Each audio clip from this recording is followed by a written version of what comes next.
Sahabat dan saudaraku, mari menggunakan waktu mempelajari firman Tuhan hari ini. Senin 24 Maret, judulnya Hukum Taurat itu kudus, benar, dan baik.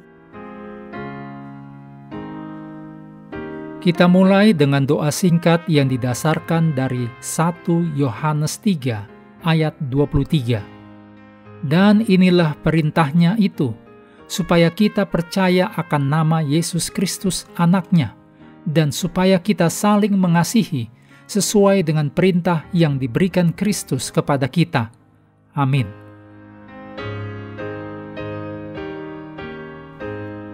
Kasih adalah landasan hukum Allah. Ketika Allah menegakkan hukum, Allah menegakkan kasih.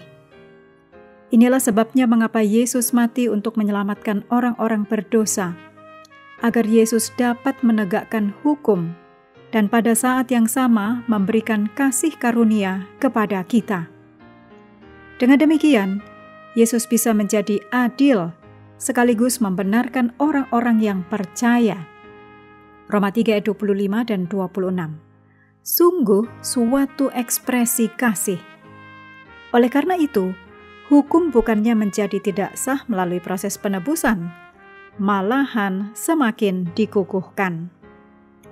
Dalam Roma 6 ayat 1-3 dan kemudian Roma 7 ayat 7-12, dengan penekanan khusus pada ayat 12, ayat-ayat ini memberitahukan kepada kita mengenai hukum Taurat, bahkan setelah Kristus mati.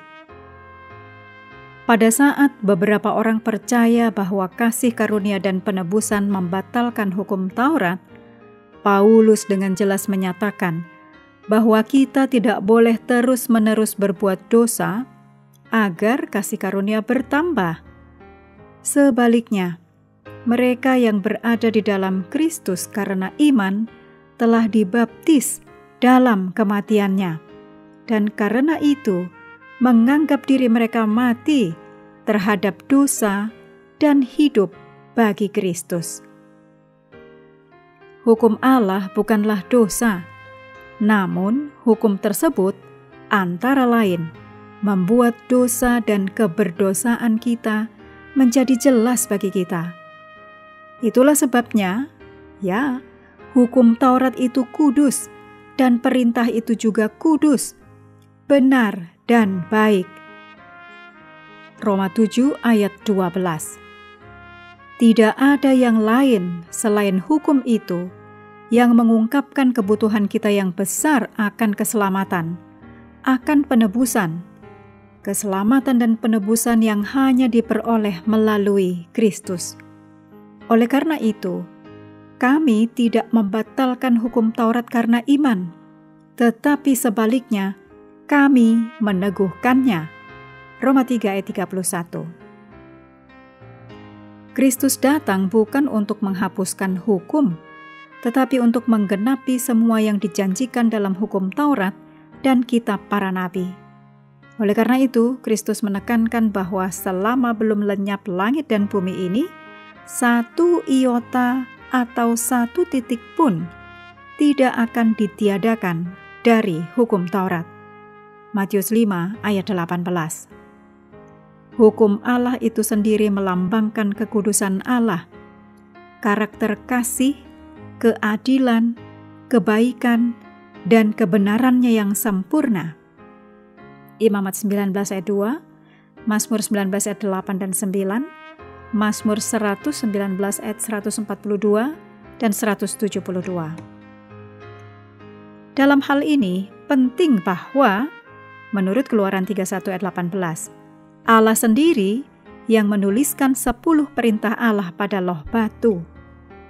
Tertulis di atas batu, hukum-hukum ini merupakan kesaksian akan karakter Allah yang tidak berubah dan pemerintahan moralnya yang didasarkan pada kasih, sebuah tema sentral dari pertentangan besar ini. Hubungan antara hukum dan kasih ini membantu kita lebih memahami kata-kata Yesus. Jika kamu mengasihi aku, kamu akan menuruti segala perintahku. Yohanes 14 ayat 15.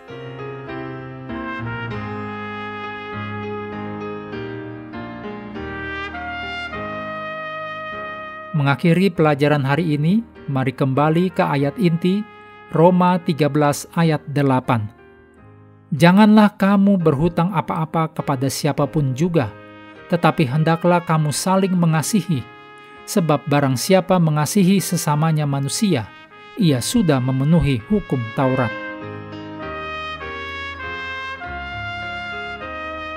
Sahabat juga perlu melengkapi waktu untuk bersekutu dengan Tuhan setiap hari. Dengan bacaan Alkitab sedunia, percayalah kepada nabi-nabinya yang melanjutkan dari Kitab 3 Yohanes. Tuhan memberkati kita semua.